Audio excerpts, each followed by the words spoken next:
So now that we have Cura downloaded, what we're going to want to do is create a profile for the Mason 3D printer. And in order to do that, you're going to want to go up to the toolbar at the very top, go to Settings, Printer, and then you're going to want to add printer.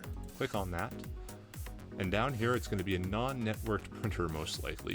If you have a Mason with an SD card slot, crack that open. And then down here at the very bottom, you're going to want to click on Custom, and then Custom FFF Printer. And once you have that, go ahead and change the name to, we're going to call it Tutorial Mason.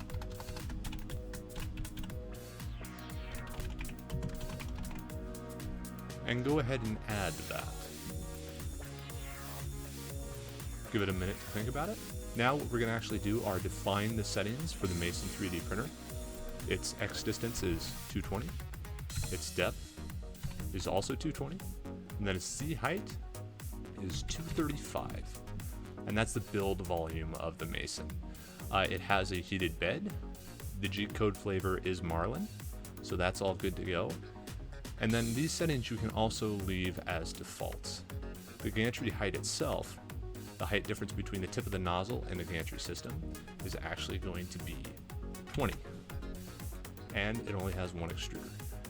This start and end G code is not something to have to worry about. Go ahead and click on the extruder tab.